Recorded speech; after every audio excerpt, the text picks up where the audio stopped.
Hello, everyone, and welcome to today's virtual information session all about the Governor's School for the Arts and specifically our visual art program. My name is Nick Cobalt, and I'm the director of GSA, and so glad to have you all here today. First off, me and our guest, who I'll introduce in just a moment, we have the benefit of seeing who all is here today, but I'd like for you all to have a sense of who's in our Zoom room as well. So if you're able, I encourage you to jump into the chat feature and set it so that you can send your message to all attendees and introduce yourself to the group. Let us know your name if you're comfortable with that and where you're coming from today. So just pop into the chat and say, hi, I'm Nick from such and such county, or whatever that is for you.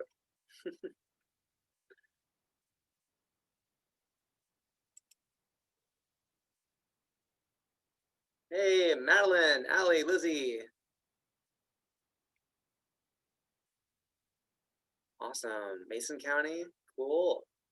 Hey, Ella. Hey, Tessa.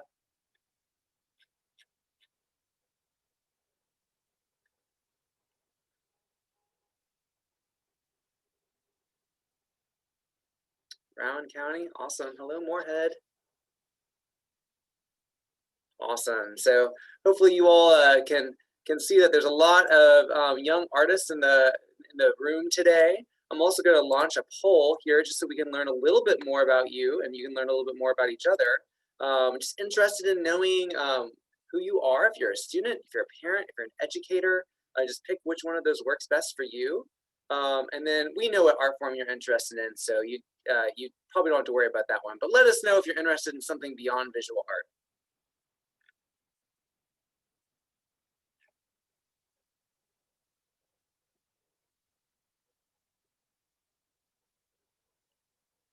All right, we got some multidisciplinary folks here today. I love it. All right, I'm going to end the poll here in just a couple seconds.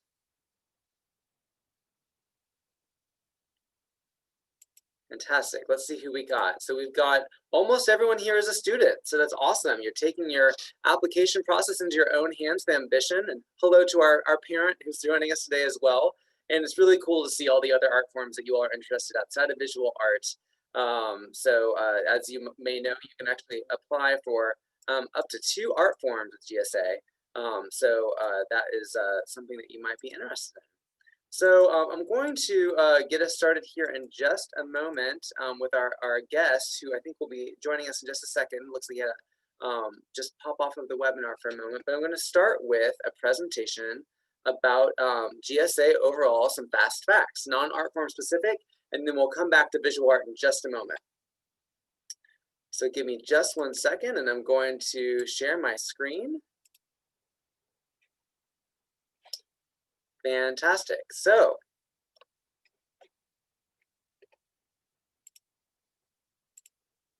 once again, welcome to today's session. Gaddy, I see you joined us again, so we'll introduce you in just a moment.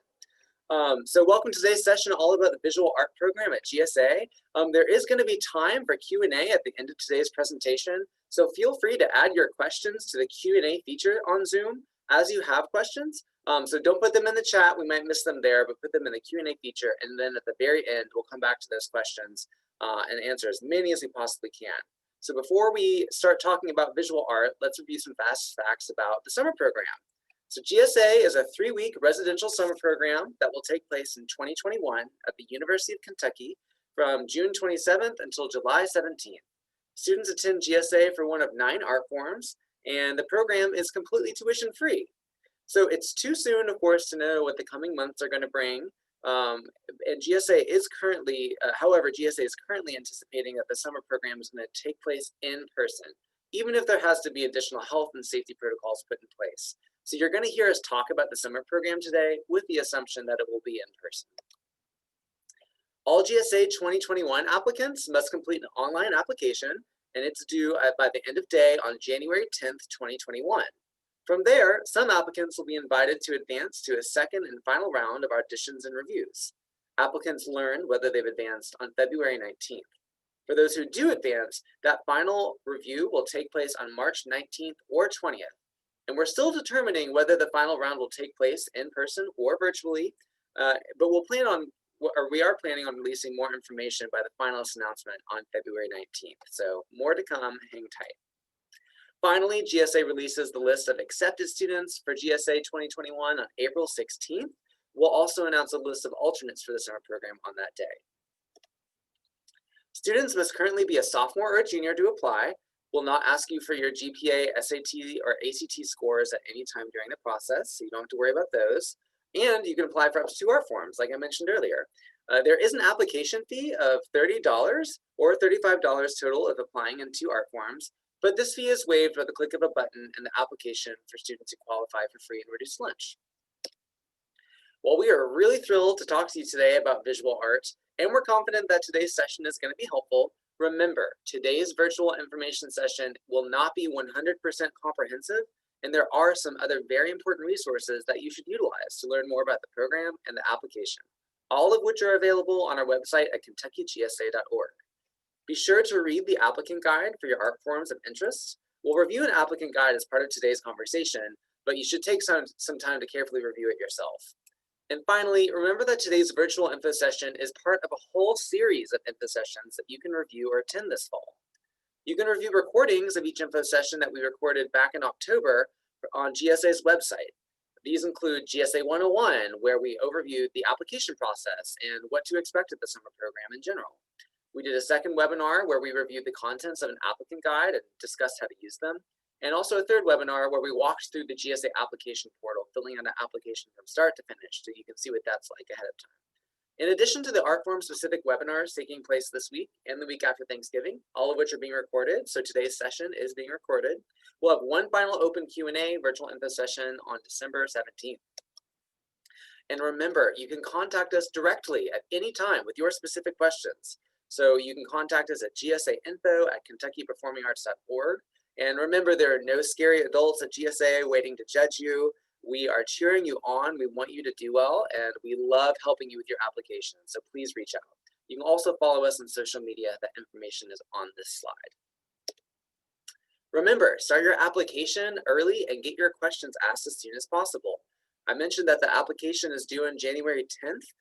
And know that GSA will be closed intermittently during the holidays. So don't wait till the last question for any questions that pop up that we can help you with. And I mentioned earlier there will be a Q&A at the end of the session. So just a reminder to be thinking about your questions and adding them as we go along. And finally, you'll receive a survey after today's info session from Zoom. Please fill out the survey. It's super helpful to us in assessing our ability to recruit for GSA. So without further ado, we'll move into the visual art specific part of our webinar today. We'll start by introducing our guest. So again, for those of you who may have joined us since we started, my name is Nick Koval. I'm the director of the Governor's School for the Arts. I'm also an alum of our vocal music program. And I'm joined today by GSA legend, Matthew Gaddy, who is on our visual art faculty and is also a visual art adjudicator, which means he's one of the folks who will review your application and will ultimately select the GSA 2021 visual art class. So Gaddy, I'll turn it over to you to introduce yourself. Take it away. Can you hear me? I sure can. Okay, so I'm Gaddy. I've been involved with this program since 1998 when I was a student. So I am, fairly familiar with your jitters right now and your nerves because I remember being your age, and I remember asking my mom come running across the yard with a letter of acceptance with tears in her eyes.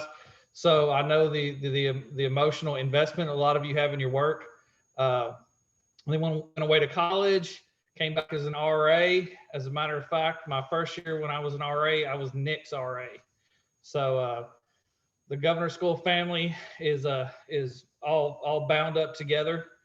We use each other as resources, and then after I was an RA, I went back and my education, got my MFA in ceramics, and came back as faculty. I think this is my 4th or 5th year on faculty. And did I cut out? Oh, we can still hear you. Your video is a little frozen, but we can hear you. Okay. Then a couple years ago, I became the chair of the visual art department. So yeah, that's kind of my story. And Gaddy, why do you enjoy this process of reviewing applications and selecting the GSA class? Why do you do this? What's great about it? Well, I mean, I think the word is process. Uh, as artists, we have to invest in process. We really try not to get too hung up in product. And as artists, we're problem solvers. And so for me, the this activity of choosing the 36 students for this is a process, and it's problem solving. And it's creative problem solving. It's right down my alley of what I do every day in the studio, trying to make the most of whatever materials are available. And that's what we do when we're choosing these 36 students. We try and take strengths and weaknesses and make it all milled together into one cohesive team that everybody benefits from. Awesome. So yeah, process. Awesome. Thanks, Gaddy. All right, so I'm going to start sharing my screen. And for the next portion of the conversation between Gaddy and me, we're going to be using the GSA Applicant Guide for Visual Art as sort of our agenda of sorts. So we're going to, if you haven't seen this document before or reviewed it, please take time to do so. Again, we are going to review this document today, but not cover it comprehensively. So there are parts of this document that we won't talk about today. But for the time being, let's review the first part of this document, which is the program description. So this is an overview of what the visual art program is like at GSA's summer program. So I'm actually going to read this paragraph verbatim, and then we'll talk a little bit about it. So GSA's visual art program includes studio classes in 3 areas of concentration: drawing and painting, sculpture and ceramics, and traditional printmaking. Students attend studios in all 3 areas throughout the program. Special workshops are conducted by distinguished visiting artists. Students view and learn about the work of these artists, as well as that of their own GSA faculty. Instructors and students critique and reflect on the works in progress individually and in groups, both in oral and written formats. Studio sessions are augmented by field trips and slide presentations. Students learn about writing artist statements, art professions and careers, and portfolio preparation for college applications. A juried gallery exhibition of student work is displayed in the final day of the program, and other student work is presented in an open house format in the rest of the studios. So Gaddy, what else can you tell us about what it's like to attend GSA for visual art? Well, I mean, in the simplest explanation, it's art boot camp. It's as close to the college experience as you're going to get in high school. Many of these many of these faculty members are professors at universities, and you're going to be on a college schedule. You're going to get up same time every day. You're going to hit breakfast. We're going to go in the studio and we're going to grind. We're going to work. With purpose. It's not frantic, but it is definitely every moment has to have a purpose. We're going to break for lunch. We're going to come back. We're going to hit the studio again. We're going to break for dinner. We're going to hit the studio to about 9 or 10 o'clock. And we're right in there with you. So at 40 years old, it's a physical grind for me too. But by the end of it, you'll notice about halfway through the program, you'll start to get a rhythm for it, and you'll almost be craving studio time. Towards the end, you'll get it'll just become second nature. You'll just pop up in the morning, ready to go. Awesome. Thanks, Gaddy. Arts boot camp, that is definitely true. All right, I'm going to jump back to the applicant guide and point out the next section, which is especially relative and relevant rather to the part of the application process that we're in. So the next section, section 2 of the applicant guide, is the preliminary round application requirements. So this is the section that tells you everything that you will have to upload into your GSA application by January 10th. So I want to point out this list in the middle of the page where you see A, B, C, D, E, F, G. This is a list of each part of the visual art application you'll upload, and then the rest of this document, or at least the next section of this document, talks about each of these points in more detail. So we'll start by pointing out that there are 2 recommendation forms. There are like 2 whole pages in this applicant guide about the recommendation forms, how to select your recommenders, how to talk to them before you ask, before they submit your recommendation form. So for the time being, I'll leave it at a high level of you have to identify 2 recommenders. One is a school administrator recommender and one is a teacher recommender. And you can see more information later in the document as I'm showing you here about who those folks are and how to select them. If you have a visual art instructor in your life, they're probably going to be a great person for that teacher recommender. But if you don't have a visual art teacher in your life, that's totally fine too. You can find another teacher that can just speak to your abilities as a student and as a learner. So Gaddy, tell us a little bit about these recommendation forms, how you use them as an adjudicator, and if anything you might suggest students to consider as they're selecting who their recommenders are. Yeah, I think things that you want to look for from your recommenders are somebody who's going to speak to your work ethic and to your character and to your openness to learn. But at the same time, I don't want anybody to be really super stressed out about these, because this is kind of the one area that's ultimately a little bit out of your control. You can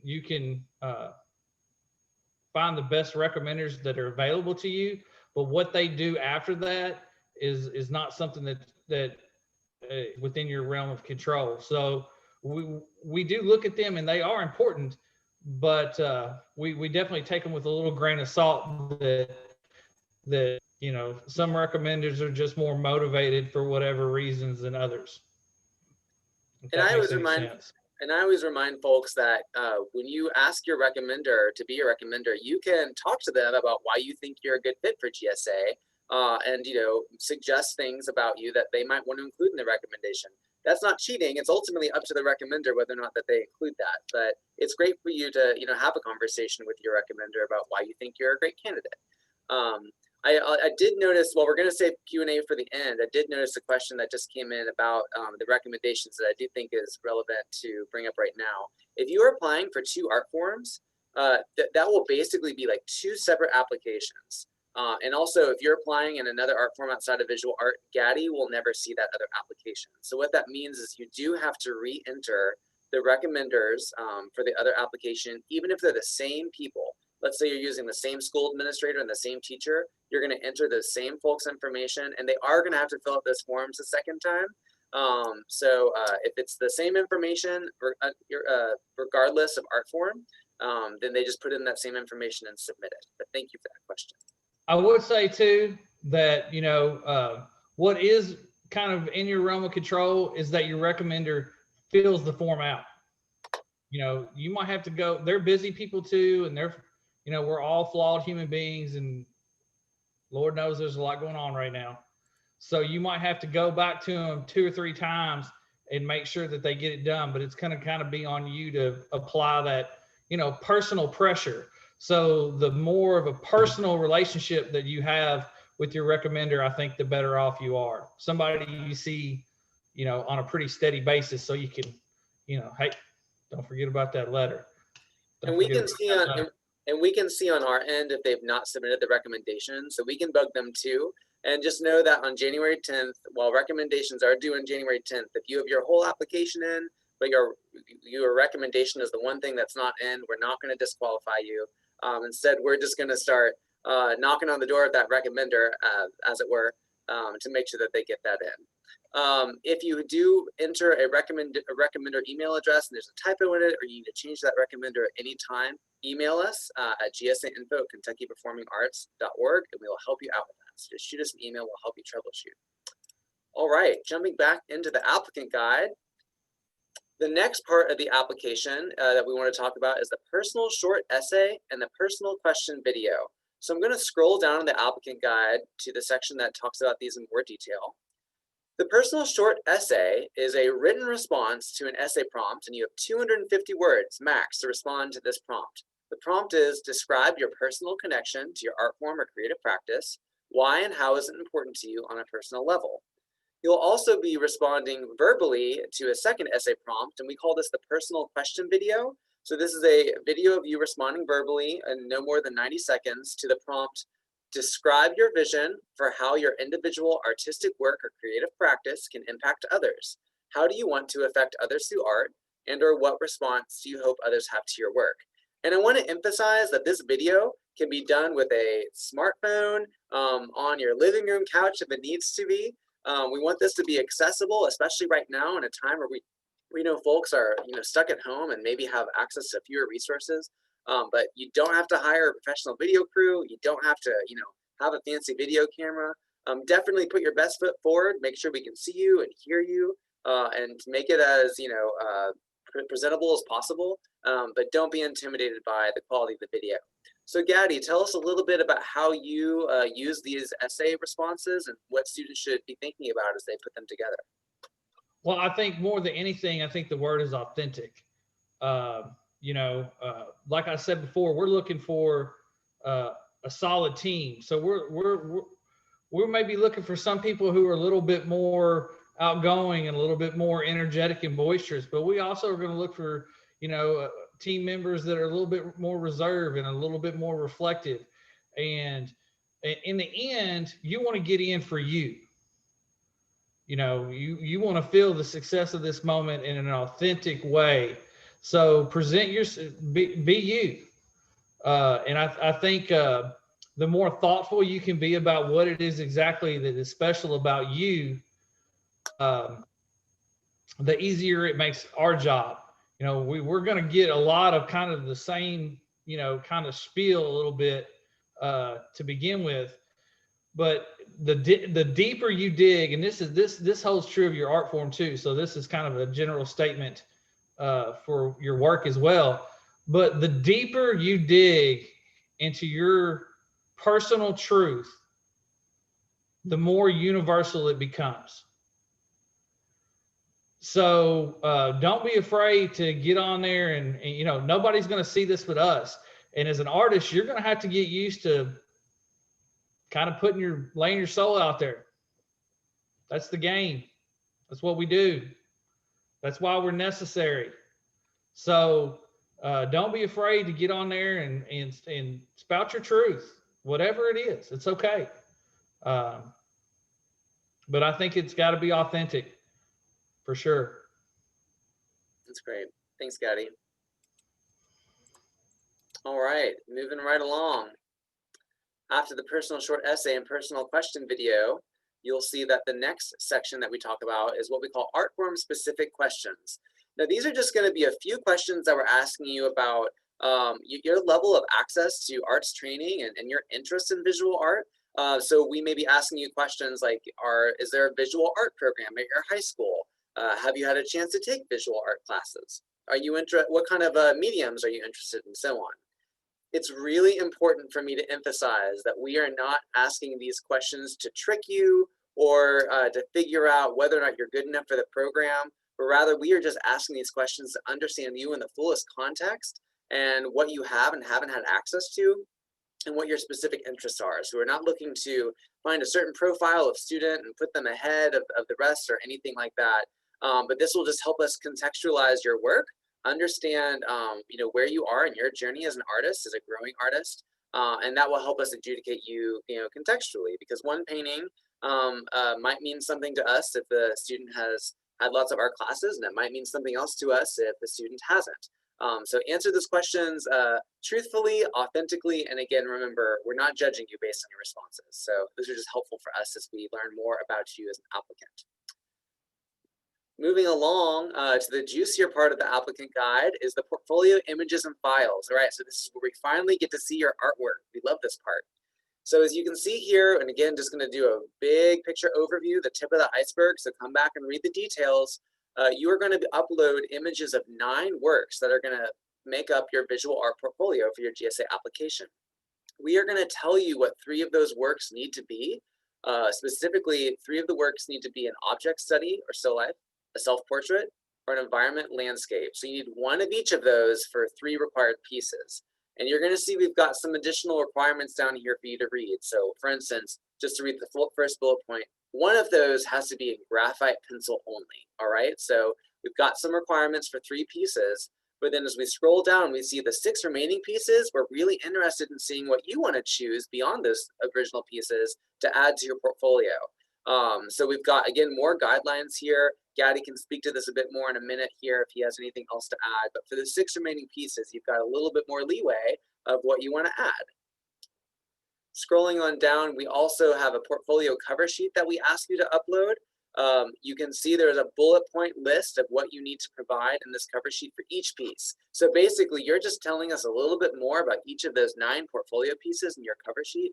So for each piece, title of work, year of completion, and so on. And that can just be put in a document as another part of your application. And then last, but certainly not least, we're asking for images of sketchbook pages or 3D experiments. So these are, in progress works or like ideas that you have, or maybe just some sketches that you make in your free time. So we're asking for 5 photos of pages from your sketchbook or pictures of 3D experiments that are an important aspect of your creative output. So Gaddy, that was a fast and furious overview of what students submit for their portfolio. But tell us a little bit more about the portfolio, the cover sheet, the sketchbook images, what you're looking for, and some things that students should consider as they make choices and put these together. Yeah, I think, again, let's start off with being authentic, be yourself, do your thing. But I think the word here is balance. In art, we have to strike a balance sometimes between what I like to call craftsmanship and creativity. Those are two kind of two hands that steer the boat, if you will. So there are portfolio pieces in there where we're definitely looking for, what I might call, do you got the chops, to keep up with the program? Do you have the technical aptitude? Have you put in the work to understand line and contour and shading and value and all those kind of, brass tacks fundamentals? If those fundamentals are solid, then when you get to governor school, we feel like whatever kind of curveball we're going to throw you, that you're going to be able to sit in your fundamentals and be able to attack that problem. And then we've got to have the creative voice too. It's unfortunately for this particular situation, being technically sound is not everything. Having a journey that you're on as an artist is also part of this program too, that we're looking for somebody who is clearly on a journey and just needs a little push into their future. So balancing the technical craftsmanship issues with your personal voice. That personal voice is, we're also looking for, again, another word we've used is process. How many layers of decision making are you going through? I'll give you an example of a success story. I had a young man a couple years ago, and he had an oil painting of a young lady in a dress, and it was, the viewpoint was from above, and it was kind of this nondescript kind of blue background. It was maybe like a white lacy kind of wedding dress. And during the final application process, we asked this young man about this painting, and he said, "Oh, this was my favorite piece because I talked a friend of mine into going with me. We went like flea market shopping and found this dress, and my friend agreed to put this dress on, and we got in my pool and we dyed the pool and hung lights around the pool, and we took this photograph, and then he showed the photograph, and he's like, and then I made this painting from this photograph." And to be honest with you, the painting was just okay. It was okay painting. It was kind of pedestrian, but when he went through all that, it was like, boom, that's what we're looking for. That's it. That's the game. So the young man got in and was an absolute rock star during the program. Took every challenge, and we would say, okay, we want you to do A, B, and C. And that young man would go D, F, G, H. I just added layers of decision. So that's part of it too. We want to see that you take what is given to you, the self-portrait, and what do you do with it from there? The landscape, the whatever, especially in the 6 pieces. So process is really important in that creative section there, that you're showing layers of decision making. Does that hopefully that helps? Yeah, absolutely. And I think we've got some questions about portfolio selection too that we can come back to here at the end. I see Okay. y'all are asking some great questions in our Q&A, so thank you. Keep asking them. We'll come back to those here at the end. All right, so I'm going to jump back into the applicant guide, and we're going to continue moving on to the contents of this document before we circle back to our questions. So I'm where we left off, the images of sketchbook pages and or 3D experiments. I want to point out that in the applicant guide, we do have a section for the final round requirements. We're going to really breeze past this today, but this is an overview of what will be expected of you if you are invited to the second and final round of reviews, of portfolio reviews. Again, keep in mind, we're not certain yet if these are going to be in person or virtual this year, but if they are virtual, they will be held in the spirit of what's in this document. So it's still relevant to you. Visualize your success, see yourself being asked to be a finalist and join us in the final round. And you can read this section to understand what that will entail. But for the purposes of today, we're going to skip past it and move on to our next section, which actually is something that Gaddy just spoke a lot about, the criteria. So criteria are the different subjects, you could say, or the different topics or the different points that your application is being scored on. So if you were to see the sheet that Gaddy had in front of him when he's reviewing your application, it would look a lot like what you're seeing on your screen right now, except there would be like scoring numbers under each level of criteria. We do not weigh these criteria, which means there's not one that secretly is a lot more important than the other. We really use these criteria holistically, again, to contextually adjudicate everyone. So we know that some folks, may have more ability to be stronger in some of these areas than others, just simply based on maybe, whether or not they've had classes in high school and so on. So they're all very important, but they're not weighted. And just to kind of go over the format here, you'll see the criteria listed, and then you'll see a sentence or two about how an ideal applicant would exhibit that level of criteria, or that piece of criteria. So the criteria are, for visual art, use of formal art elements, use of design principles and sense of composition, technical skill, craftsmanship and sensitivity to materials or media, originality and creative voice, and finally, dedication to art form growth and community. And I want to point out that dedication to art form growth and community is the one piece of criteria that is present across all 9 of GSA's art forms. So what this communicates is that we are interested in understanding from you that 1, you are passionate about your art form to the degree where we are convinced that you do want to wake up every morning, like Gaddy said at the beginning of our time together, and live, breathe, eat, sleep that art form from 9 a.m. till 10 p.m., 7 days a week. We want to see that you are dedicated and interested in growing and being challenged to grow and learn more. If you are someone who feels like you have learned everything there is about visual art and there's no way for you to improve, I salute you. And I also say to you, this is probably not the program for you because we're looking for students who are really interested in growing and learning more. And then also GSA is a community of artists. So we're looking for folks who can convince us that they will be a contributing member to that community. Let me see. There's one other thing I want to say about the criteria before I bring Gaddy back in, which is one great way to use this criteria is to view your portfolio pieces through the lens of this criteria. So every choice you make about what to put in your portfolio, ask, how does it exhibit your abilities in one or more of these criteria?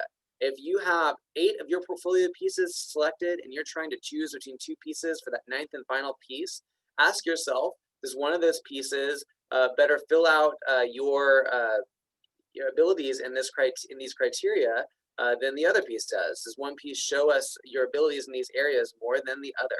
So ask yourself, how do you see originality and creative voice in your work? What is the technical skill that you're showing through the pieces that you're choosing to put into your portfolio? So that's one good way to use the criteria as an applicant. So Gaddy, I'll turn it back over to you. Tell us a little bit more about the criteria. Again, anything you want students to know about these as they prepare their application. No, I think that was a really good piece of advice there, to use the criteria to kind of build a framework for your decision-making process. One of the things that that I thought about a lot when I was a student is I had to do 2 things. I had to show breadth and I had to show depth at the same time. I had to show that I was experimenting with lots of different materials and figuring out the strengths and weaknesses of those materials and those processes, but that maybe there's a common theme there, that through all of those experiments you're kind of delving into one particular aspect of your creative voice. So yeah, breadth and depth is but that's not, I just want to stress that there is no secret sauce to this. You know, if you got on here thinking that Nick and I were going to give you the key to the castle, there is no key to the castle.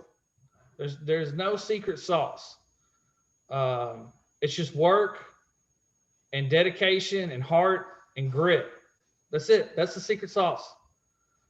Now I can guide you a little bit, but those are the things that you got to do.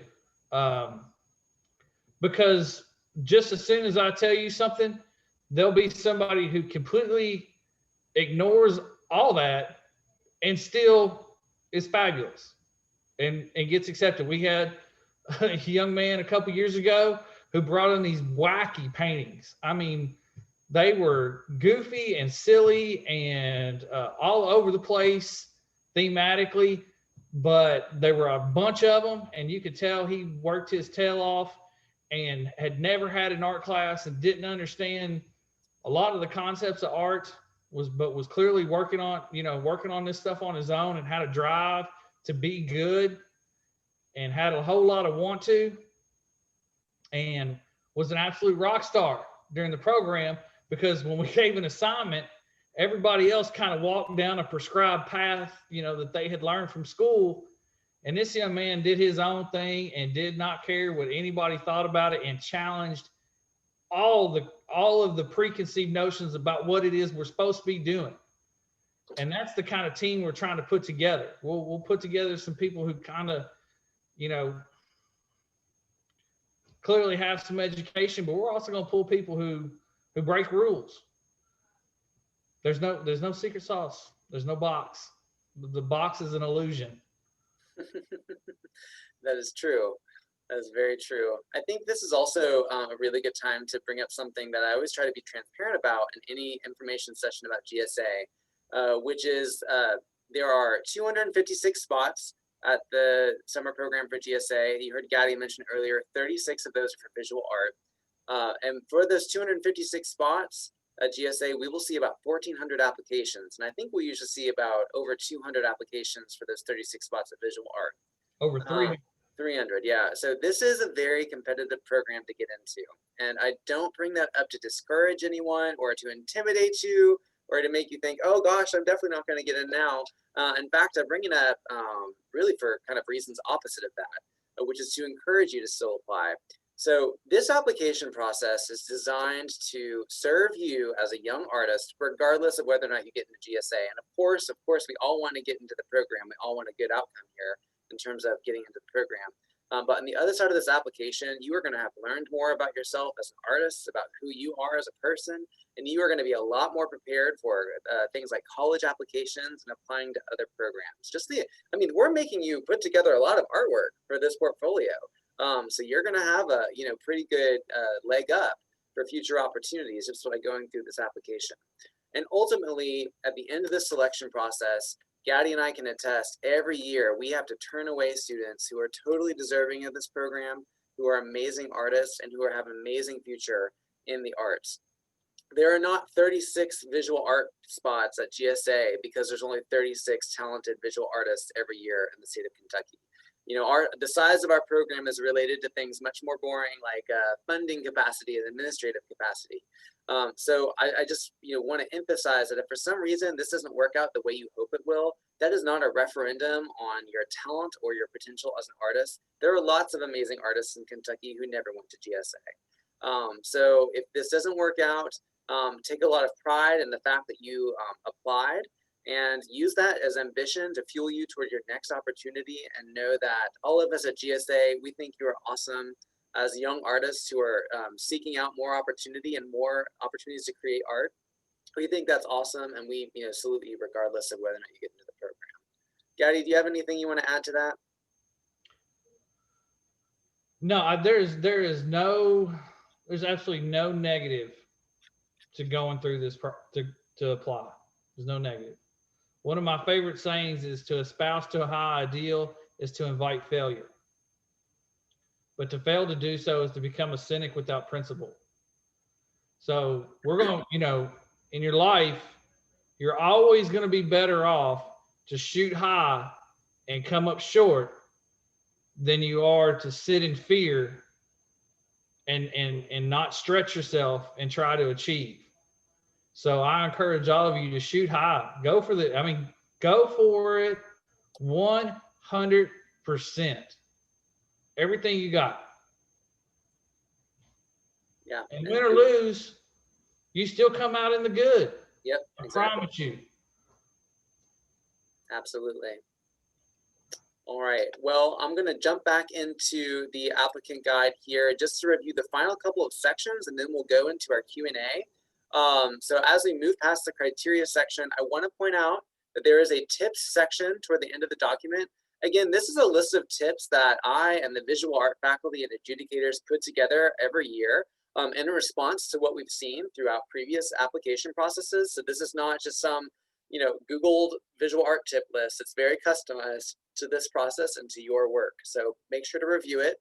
And then finally, the final section is just an application timeline. So you can review that, have that in the applicant guide if you need to look that over. So Gaddy, before we move into Q&A, and I will say to folks watching, if you have questions, go ahead and put them in the Q&A. We've got plenty to get through. I think it's possible we might go past 5:30 Eastern today just a little bit, but Gaddy and I have the time. If you have to jump off early, the recording of this will be available on our website later. But Gaddy, you've talked to us a lot about tips for the application today, but just since we looked at the tip section, do you have a top tip or two that you would really want to enforce with folks today or reinforce with folks today? Yeah, I think one of kind of have 3 tips. The first one is for your 9 pieces, I really suggest those be completely finished, works of art. And what I mean by finished works of art, that they're the total area is used, and it would be something that you would be very proud to hang on a wall and say that composition is completely resolved, because there's lots of room for sketches in your sketchbook. But all too often we see sometimes in those pieces works that are kind of flushing out some ideas. And not that there's anything wrong with flushing out ideas. We definitely want to see that. But I think for those, you may want to limit the number of pieces that are kind of, ideas in process, and try and get as many of the pieces in those 9 pieces as resolved as possible. I think, it's a struggle, but I think good photographing is important. It's unfortunate truth of what we do, but it is visual. And ultimately, especially for that first round, your photographs, that's all we got to go off of. And, if it's out of focus or it's not sized right, it puts that much more struggle on us to have to go in there and really, pay close attention to that piece or sparse that piece. And we're human beings, and we're on a timetable. We have over 300 applicants to review. And I'm a human being. At some point, I've looked at thousands and thousands and thousands of works of art that I'm trying to evaluate. And if you've got something that's not sized right or something that's out of focus, if it's more of a struggle for me to go in there and look at it, it's more of a struggle. So, try and make your best presentation. Oftentimes, going back to what I was saying about the finished pieces and resolving that and taking good photographs, that's all kind of in the same genre of finish the last 5%. Finish it. And photographing your work kind of falls in that 5%. What separates the best of us at the next levels, whether you're going into college or whether you're going into profession of being an artist, is usually 10%. I think a lot of times the reason I've done, what I've done in my life is because I was always willing to do just a little bit more. If I was setting up a craft booth, I was always willing to make sure that, it was well painted and there weren't any smudges and that everything was level and, that it was well lit and, just finish at every turn. It's a visual thing. And the less we can have visual distraction, the better off we're going to be. Okay, so finish the last 10%. That includes photographing. And then, oh, go ahead. Sorry. Okay, no, that could be it if you need me to be it. Well, go ahead. I think your input's important, and then we'll jump into these questions. Well, and then the last thing I would say is we've noticed a trend over the last 5 or 6 years that there's a lot of what I would call kind of illustration, or maybe some of you might call it anime. Some of you might call it like character development. And we love that work. There's nothing wrong with that work. But a lot of times it kind of fails to transcend into finished works of art. It'll be like a sketch of a character in an empty background. So if that's the kind of work you're doing, we see a lot of it. So if that's kind of work, I challenge you to kind of stretch that work into taking that character and maybe putting it in situations or environments that kind of help tell the story. A lot of times I talk to students about that kind of work when I go to high schools and talk about the application program or process. And I'll see a really well-drawn character. And I'll say, oh, what is it about? What's this character about? And the student will go into this long story about this character. Oh, it's kind of an emo, kind of girl who's, really wants to put up a front that she doesn't want to be popular, but really she wants to be popular. And I get this whole story. And I'm like, man, that's fabulous. Where is that at? where can I visually understand that character? And so I think if that's your kind of work, try and flush out all that character development down into an image that then I can process from the other side of the screen. That's great. Thanks, Gaddy. I want to point out again, just remind folks, if for some reason we don't get to your question today or we don't answer to your liking, please follow up with us. We're here to answer your questions at gsainfo@kentuckyperformingarts.org. Also, I really want to encourage you to watch the virtual info sessions that we recorded in October, especially GSA 101. We cover some things outside of the classroom, like what dorms are like, what campus living is like. So some of these questions I think will be answered well by that, just in case we can't get to them today, or email us. Gaddy, I've also put a link in the chat feature for everyone to the Visual Art Applicant Guide. So we've got some questions like, how many pieces do we have to upload in our portfolio? Or like, what does the final round of interviews look like? Do I need to bring my sketchbook? And details like that are covered in the applicant guide. I know it's a little bit of a long document, but just really encourage you to spend some time with it and review that, just in case, again, we aren't able to get to those details today. So Gaddy, a couple questions that we're receiving really are great segues from the advice you just gave us. The first one I want to ask you is about photographing your artwork. So someone has asked, if our photographs aren't great, will that be held against us? And I'm trying to, put myself in the shoes of an applicant who maybe doesn't feel like they're a photographer. So if you're not a photographer, but you want to take strong photos of your art, what are like 2 or 3 big picture tips that you can give us on photographing artwork? I think the first one is to make sure that it's framed well. as far as the formatting of the image, a lot of times we'll get, for example, we'll get photographs of a drawing or a painting, and they're taken at an angle. And so we'll have a square box, but we'll have, perspective down the sides where it's clear that the image was taken at an angle. So when you're photographing two-dimensional work, make sure you're square to it. Even if you've got it hanging on a wall, in order to stand square in front of it, I think that's important. I think lighting is important too. It needs to be well lit, but not be so hot with strong lighting that the lighting is washing out your image. So, having it cropped well and being square to it, and having it properly lit where it's lit but not overlit is important. And then photographing three-dimensional work, I think it's really important to have an empty background.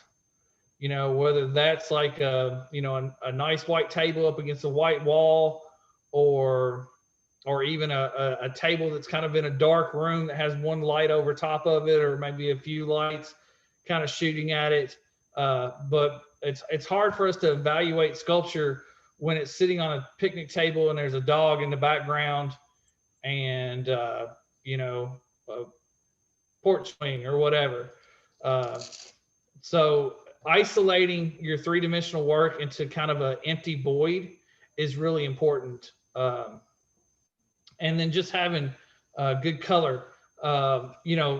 We're really blessed. We sometimes we kind of take photographing for granted, in a sense that your cell phone has a capacity to photograph at such a high level that we don't even think about photographing as like a challenge anymore. Back in my day, you used to have to go get a $500 camera and process the photos and color balance and all that. Your phone does a whole lot of that. And I think, for you guys, quick Google search of, how to take quality photographs with your phone, and you're probably going to get more information than you can possibly gather. I'll tell you this, I have a really expensive camera, but for my Etsy page, for photographing my ceramics, which ceramics is one of the hardest things to photograph and get lit well, for my Etsy page, I use my phone. And I put it on voice command, and I say shoot, and it shoots, and I reach in and turn my piece and say shoot and shoot. And one of the other great things about digital photography is you could take tons and tons of photos and then sit back and make choices. You can change your lighting behind you until you get it properly lit. It's not one shot and that's what I got. You might have to take 25 shots and look at them on the computer. Look at them on the computer, because that's how I'm going to see them. And also, I want to point out that for 3D work, we mentioned this in the applicant guide, you can submit to up to 3 images of 3D pieces so that we can see it from different angles if you would like. Also, Gadi, tell us a little bit about how someone should decide whether or not to put a ruler next to their artwork for scale. I'll be honest with you, I'm not the biggest fan of that, because I take the time to look at the description of each piece and get a sense of scale out of that. And I've been doing this a long time, so when you put 24 by 24, my brain processes 24 by 24. I get it. To me, unless it's like really important, like it's a dramatic scale or it's super, super small, and that's part of the process of it is, hey, look how big this piece is. I definitely want you to notice that this thing is 36 feet long or 36 inches wide. So I got a yardstick in here, or I'm working really small, and that's part of the challenge of it. So that's why I've got this ruler here. It shows it's only a 5-inch by 5-inch, painting that I did with one little brush or whatever. If it's kind of a standard size, I would take the ruler out of it. That's just like, to me, that ruler is just like background of a sculpture. It's just distracting. Yeah, and there's a language in the applicant guide that you all may see that says that we encourage you to photograph the work next to a ruler. When especially if scale is important. Keep in mind that in your cover sheet you are going to be able to provide us the approximate dimensions there as well. So again, the photographing your work next to a ruler is not something that's going to like qualify you or disqualify you. Again, it's something that kind of based on which adjudicator is looking at it, may or may not help them. But to emphasize what Gadi said, if you feel like the scale of the piece is something that really needs to clearly be communicated through the photo, like he said, it's a great time to include that ruler. But also remember, you've got your cover sheet where you're telling us that information as well. I'll give you an example. I have a friend of mine who makes really beautiful teapots. And if you looked at an image of these teapots, you, in your mind, you know about how big a teapot is. But when he photographs them sitting next to an egg, because they're about the same size as an egg. And that really, brings your, into that scale. So if it was me and it was my suggestion, use the ruler when scale helps tell the story. When it doesn't, if it's a 8x10, I'd let it go. So Gadi, we have some great questions about the 6 remaining portfolio pieces that we talk about. So to review, there's 9 portfolio pieces. We tell you what 3 of them need to be, more or less, in terms of medium or genre, if you will. And then there's the 6 remaining pieces. Gadi, talk to us about different types of mediums. Do you encourage different types of mediums in those 6 remaining pieces? And what about things like fashion design, digital art, or like a character design or character sketch? Yeah, I mean, that's a lot of questions there. Let's see, let's tackle this one at a time. Multiple mediums. That goes back to kind of the breadth and the depth. I encourage multiple mediums in just the sense that that's going to give us an idea about how adaptable you are to the program.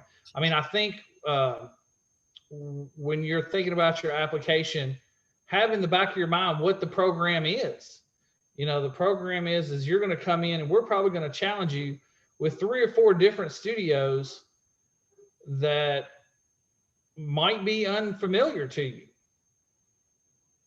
So your adaptability to be creative and to solve problems across lots of different mediums is that's part of what we're looking for. I mean, if we have a student, for example, who just is an absolute rock star drawer, sketcher, drawing people, that's great. And we're going to evaluate that on that material. But in the program, we're going to throw printmaking and ceramics and sculpture and mixed media and installation work and all these different things that you, so the more you can show that you're adaptable, I think that's definitely a strength. As far as what is acceptable as fashion design, there's no rules. I want to emphasize again, I'm throwing out kind of general suggestions, but there are no rules. If you're fabulous at something and you break all the rules, you're still fabulous. I don't know, it's how it goes. But yeah, fashion design is definitely, we see a lot of that. Actually, we had a student a couple years ago who was doing a whole line of painted Converse sneakers, Chucks, and sold custom Chucks on an Etsy page. And we thought that was, and had a whole portfolio of painted Chucks. And we thought that was, just super cool. We had a student a couple years ago who did a dress and painted Starry Night all over the dress. And that was the dress that she wore to prom. So anything that shows a creative problem solving is a go. Anywhere where you're stretching yourself is a go. The character development, I think I kind of addressed that we see a lot of that. I cannot stress how much of that we see. I don't know. I'm old now, so I don't know maybe where that is coming from in young people's lives, but we see a lot of it. In my time, it was comic books, but I think taking those ideas and that kind of illustration to another level is what I would encourage, and leave those kind of character sketches in your sketchbook. If you want to use them for finished pieces, push those into environments and challenge yourself. Digital work is also welcome, and we're going to evaluate that on the same kind of criteria as far as use of color, use of composition, just like we do anything else. So there's no, I guess in the end, if you're asking about kind of different things, there's no bias towards any art form, and we don't have a hierarchy of like oil painting is the best and ceramics is worthless. There's no hierarchy. There is only passion and work ethic and process. Yep. And Gaddy, tell us a little bit about the pictures of the sketchbook or the 3D experiments that students have to submit. What are you looking for in those? I think that's a place where, again,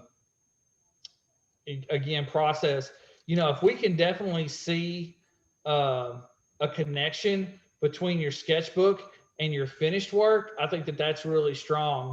If you're working on character development and you've got a whole sketchbook around this character, and then in your finished work, we see that character in all these different environments, and there's all that's kind of tied together and shows your process and how you're solving problems.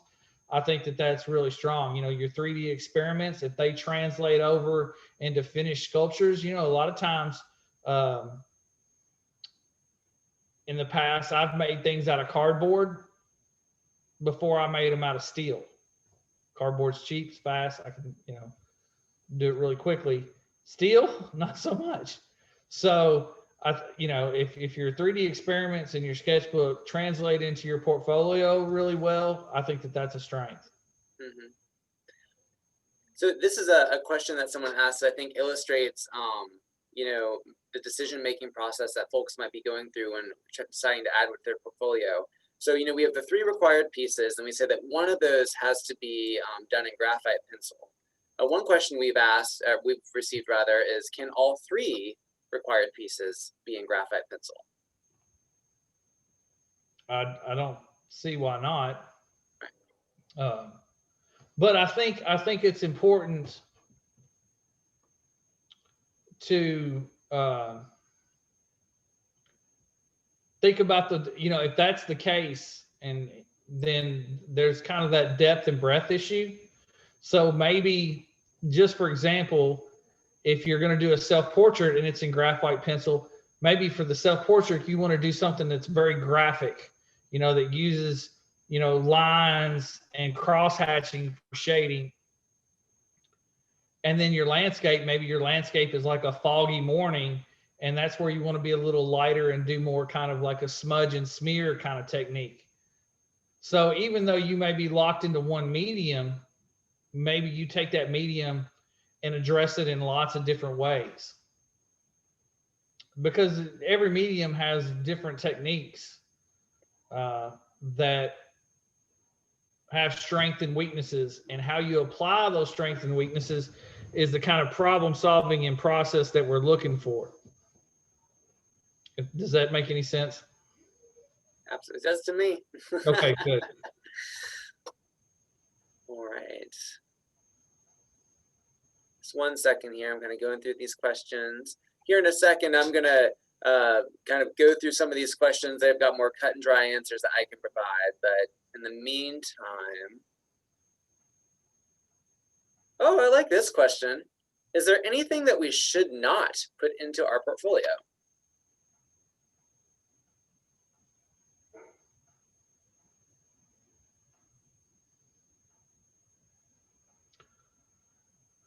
Yeah, I mean,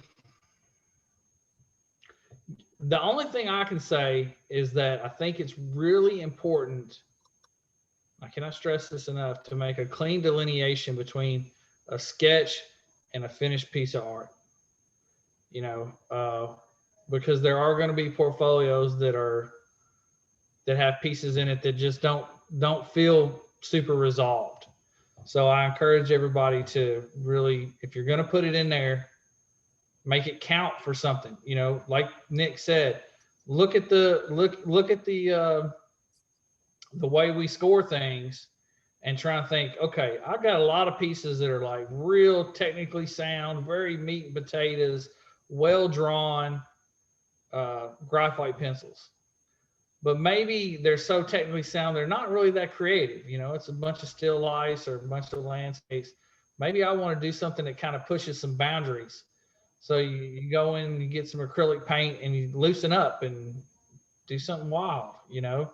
Um, so that was really good advice by Nick, to go through there and try and put together your pieces that kind of attack each one of those different areas. You know, maybe not solely, but say, hey, if I feel like I've got these three areas really well covered in this piece, then maybe I cover these three areas in the next piece. And Gary, tell us just a little bit more about how you delineate between, you know, as you said earlier, like a sketch and a finished piece.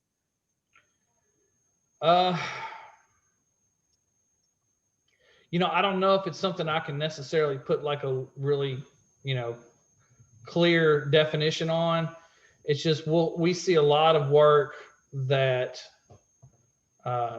doesn't use the whole space as well as maybe it could. Now, sometimes nothing is powerful too. There's a pull and a push of negative and positive, but that it's got to be used in the right way. And sometimes we'll see, you know, a drawing of a person kind of over in the bottom corner, and then there's really nothing else. And or, you know, where they've started to, you know, color in areas and it looked like, oh, I got tired of it, and then I kind of, you know, it's good enough kind of sense. So I challenge everybody to like finish that last 10%. On that same note, take care of your work. You know, treat it with the reverence and the respect that it deserves. You know, we see a lot of pieces too that, you know, it looks like it's been folded up in a backpack and carried around for 2 weeks, and you spill some coffee on it. You know, take care of it. Make sure your edges are crisp and there's no folded creases, and that it's been kept in a nice portfolio. You know, and by a nice portfolio, I don't mean expensive. You can take 2 pieces of cardboard and duct tape them together and make a great sturdy portfolio. It's not about money, it's about problem solving and attention to detail. And that all comes down to effort and focus. Mm-hmm. So make sure your pieces are well taken care of. We've been getting a lot of questions about, you know, can I include this type of drawing, or can I include this subject matter, or drawings of XYZ in my portfolio? And something I want to emphasize, and Gaddy, you correct me when I'm done here if I say anything that you feel like is out of line, is like Gaddy has been saying, you know, there are no rules, which I know might be confusing when we're giving you like a, you know, however many page document called applicant guide full of guidelines. But what I really want to encourage you to do is look at the guidelines, you know, assess them as you will, and then make your choices out in the spirit of those guidelines. And every time you choose something to put in your portfolio, you are making a choice. And we are going to be really interested in that choice. So every piece in your portfolio is, if you are asked the question, why did you choose to include this in your portfolio? You should have an answer to that. So think through what your answer to that question is before clicking that submit button. And if the question is, if your answer is, I really love drawing, you know, undersea creatures, or, you know, I'm really inspired by this artist and then how they worked in this way, so I use that inspiration and that concept to put my own spin on it, and here's how. those are the types of answers that are going to tell us just as much, maybe even if not more, about you as an artist than the actual artwork itself. And I know, we're talking a lot about the interview process about your artwork, which, exists more in the second and final round than it does in the first round, but we're still going to be able to see the impact of those decisions by what you submit in your portfolio. So I just really encourage you to not be too worried about, whether or not you can submit a self-portrait that's maybe a creative take on what your face looks like or something like that. Be more concerned about why you're submitting that and how you'll respond to being asked about why you submitted that than whether or not it's going to fit into our guidelines. Unless you submit an incomplete portfolio, like only 5 pieces or something like that, we're not going to disqualify you based on the artwork that you submit. We're going to be interested in the choices that you made. Gaddy, how do you feel about everything I just said? No, I think that's right on. I encourage students to do work that is deeply personal to you, and oftentimes that means that it's outside of class, your art class assignments. Because quite frankly, some of you come from schools where we recognize assignments. So we really encourage you to do work on your own outside of that. And we're art teachers, so we recognize assignments. So what we're looking for those students who go home at night and sit in their room from 8 o'clock to midnight or whenever they've got to be in bed, that are doing work independently outside of somebody telling them to, because that's exactly what government school is. There's no grade. I can't make you do anything. You're only accountable to yourself. So we definitely want independently driven students who are going to come in and be hungry to work. All right, so I'm going to try and go through some of these questions that I think I can just respond to pretty directly. Gaddy, once I go through this list, if there's anything that you hear that you want to elaborate on, feel free. And then I think we'll just see if there's any final questions after this, and I think we'll be done for the evening. And of course, remember everyone, we can take your questions after today as well at gsainfo@kentuckyperformingarts.org.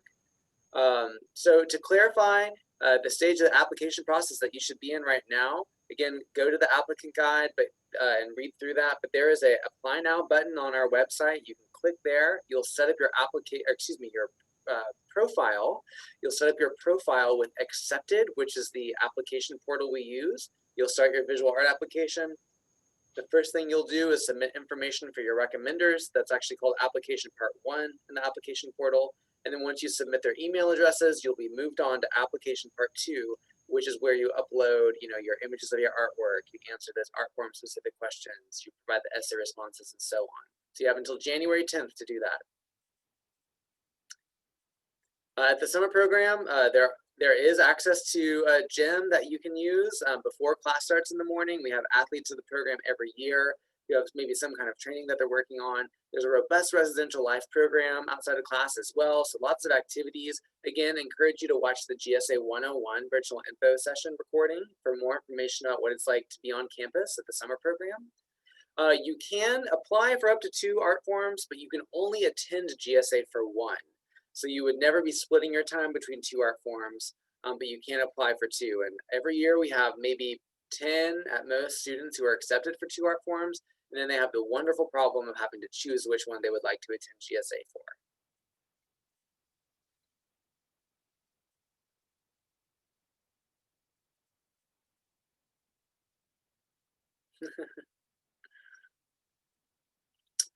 Let me see here. You can start and stop your application and save it along the way. So it's not, you log on and you have to complete it all in one sitting. You can start and stop it. So if you haven't started your application, I encourage you to do that tonight. It only takes you a few minutes. Note, if you are underneath the age of 16, Accepted will actually have you ask your parent to set up their account for you. So You may see some notifications about that if you're under the age of 16, but it's pretty user-friendly. And just let us know if you have any issues. Also accepted, the application portal has a great help desk with some great answers for you that you can review as well.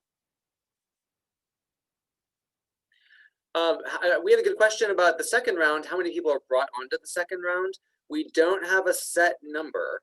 That varies a little bit year to year. I will say, roughly speaking, across all 9 art forms, about half of our applicants will be moved on to the final round. It's generally never going to be more than 3 times as many people that we would accept into the summer program. So for visual art, we've got 36 spots in the summer program. And every year our finalist number varies a little bit for a lot of different reasons. But it's roughly never going to be more than 36 times 3. Can I answer one here? I just noticed. Yes, sir. What kind of challenges or curveballs are we giving during the program? Yes. I mean, I'll speak for myself. You know, I'm going to teach ceramics in a way I promise you have never learned it before. We're going to do cone tin reduction soda firing using a technique called East Asian coil, and I promise you nobody has ever done that before. And another big curveball is during the program we do a collaboration with another art form, and generally as a visual artist we kind of are provide a service to another art form because that's what we do. So a couple years ago, probably my favorite collaboration we've ever done was with the dance program, and we had to build a 6-foot like pumping heart that had like valves and actuators and all this that went into pieces, and they carried the pieces around on stage and then brought them together and made the heart pump. And so I don't know what curveballs specifically.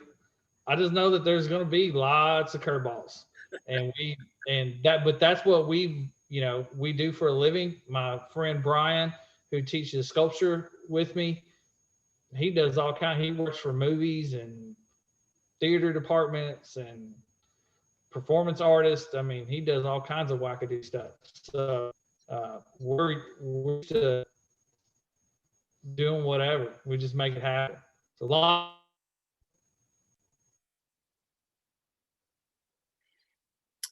Gary, I think we lost the very end of your sentence there. Curveballs, lots of curveballs. Yeah, absolutely. Well, and something that we emphasize a lot at GSA is that in the artist toolkit, adaptability is a really big thing for artists, and it's something that they're really good at too. So we're all sharpening our artistic skills and our artistic tools, the tools of an artist at GSA, and adaptability is one of them. So we all adapt together, and that's where the community of GSA comes into play. The trust of GSA is that no one is an island at GSA, so you always have a supportive faculty, supportive staff, supportive friends in your art form to kind of help you through as those curveballs are thrown to all of us. Someone asked if we get in and something comes up and we're busy when we're supposed to go to GSA, who do we call? So first off, if you're accepted into GSA, you will definitely know who to call. We will be contacting you so much with so much information. There's a lot to communicate to you before you come to the summer program. So that communication process will be clear and you'll know who to call. So don't worry about that. I do want to point out though that in order to attend GSA, we have a really strict attendance policy, which is a part of our overall code of conduct and ethics that everyone agrees to at GSA. You do have to attend the program for the full duration of the program. There are no leave days. There's no visitation from parents during the program. So there are some, occasional exceptions that we make for very short amounts of time that we can discuss on a case-by-case basis. But if you're accepted into the program, we will definitely cross that bridge when we get there.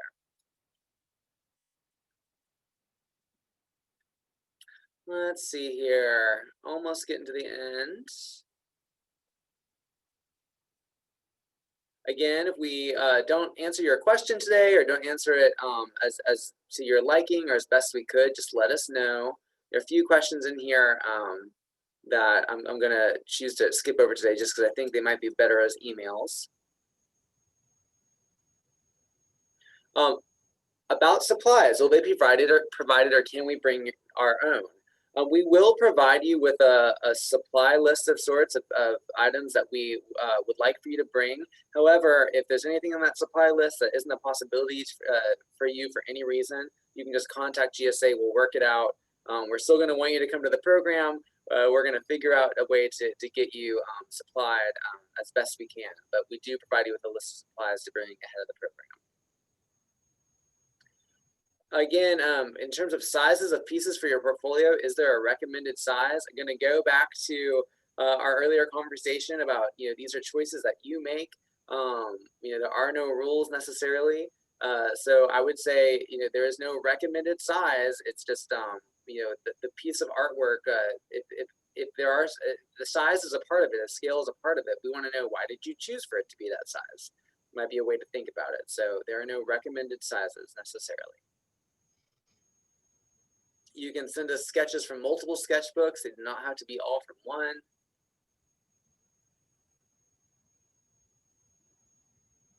You do live on campus. This is a residential program. Again, really encourage you to watch GSA 101 virtual info session, a lot more about the dorm situation and residential life. Well, that wraps up our Q&A. Gadi, I just want to ask you as we end our time today, if you have anything else to add. And then also, you've got all these young artists on today's webinar joining us. What's one thing that you want them to know, regardless of whether or not we see them at GSA? I think, did I cut out? No, you're good. I hear you. I think one thing that's like really important to remember is that life is not a comparative exercise. We're all walking down a path that we don't know the destination and we don't know the obstacles in our way. Life is weird. Sometimes something that once looks like an obstacle, then in retrospect becomes a shortcut. And one thing that may seem a shortcut may in retrospect look like an obstacle. And you can't spend your time looking to the right and looking to the left to see where your peers are at, because it doesn't make any difference anyway. We all got to get to where we're going. So as you're going through this process, don't get tied down in the anxiety of thinking about what other people are doing. It doesn't matter. You have to own your own journey, period. There's no comparison to anybody else. So release all the fear you have about what other people think about your work. Our artist in residence, Harry Pickens, who is kind of the soul of the program, has the best statement about this. It is none of your business what other people think about you. That's a fact. I've got the job of trying to adjudicate this work, but I'm going to tell you right now, we don't pick the 36 best portfolios anyway. It's not or the 36 what other people may perceive as the best portfolios. We're picking a team to put together that comes from all different walks of life and all different places in the state and all different perspectives and socioeconomic backgrounds. And like I said, we try and put it together where we all fit together in a way that completes the circle. So thinking about what your portfolio is, best, better, good, bad, just make it true. And everything else will take care of itself anyway. So words of wisdom. Thank you, Gadi. I think I'll give that a good old amen. And I think it's a great way to end our time together. Like Gadi said, just to echo his sentiments, just by virtue of you all being young artists and having interest in the arts, we think you are amazing. We think you have so much promise. The world needs you. The world needs artists. The world needs artists from Kentucky. So keep creating art like the world needs it, because it does. We are so excited and honored to be a part of your artistic journey by way of you sharing your artwork with us. So just know that when you share your work with us in this application, we consider it a privilege, and we really appreciate you as fellow artists sharing your soul and your artistry with us. So we really look forward to seeing your applications. Gaddy, I want to thank you again for joining us. It's been really fun chatting with you. It always is. And thank you so much to everyone who attended today, for everyone who's watching this recording. Remember, GSA, we are here for you. We want you to do well. We are supporting you. We're cheering you on. So we look forward to seeing your application. We look forward to hearing your questions. And we look forward to talking to you soon. Y'all take care.